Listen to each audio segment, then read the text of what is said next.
because it's so hot outside. Yeah, this is 2-shower-a-day time for me. You know, 1 in the morning, and there's no doubt that I'll be needing a shower later on this evening as well. In these very hot and humid afternoons here at the Backyard Weather Center. Let me show you what it looks like right now.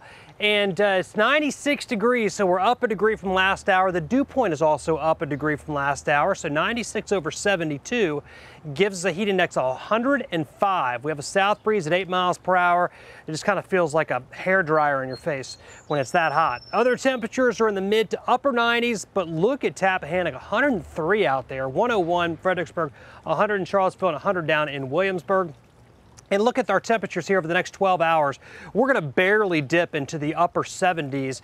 We likely set a record. We have to wait until midnight tonight, but we likely set a record for the warmest low temperature ever on this date of 78 degrees, and I think that we'll at least tie one tomorrow as well. All right, storms will be more likely tomorrow and Wednesday. That's a good thing. If we get some storms around here, that's heat relief. And then a minor break from the heat over the weekend. It's not going to be great, and it's not going to last long, but we'll get a break. And the upper 90s to near 100 will return next week as the ridge develops again over the region.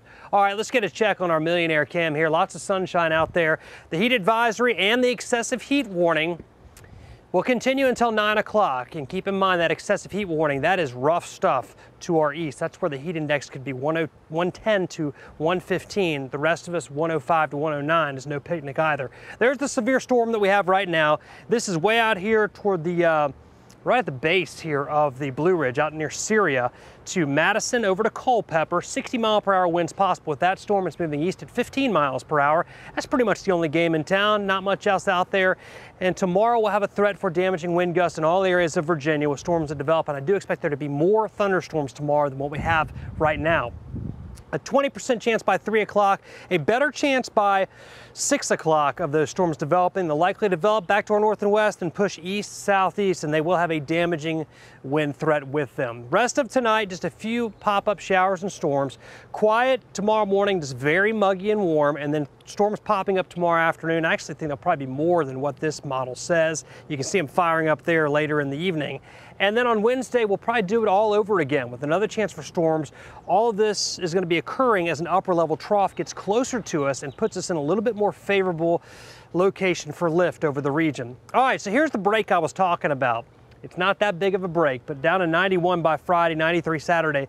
And as the ridge starts to develop again over the area, we're talking about mid to upper 90s. In fact, next Tuesday and Wednesday, we might be back up close to 100 degrees. So here's your forecast heat index for tomorrow afternoon at 3 o'clock, 106 in Richmond. Again, it's 100 or more in most locations.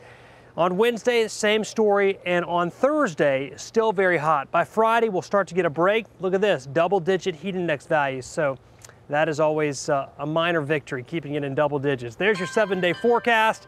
40% chance for storms in each of the next 4 afternoons. And again, with the atmosphere loaded the way it is with heat and moisture, there will be a threat for severe weather. We'll finally get a break this weekend, but more heat is on tap for next week. All right, Zach, thank you. Well, don't forget the extreme heat can also be deadly for your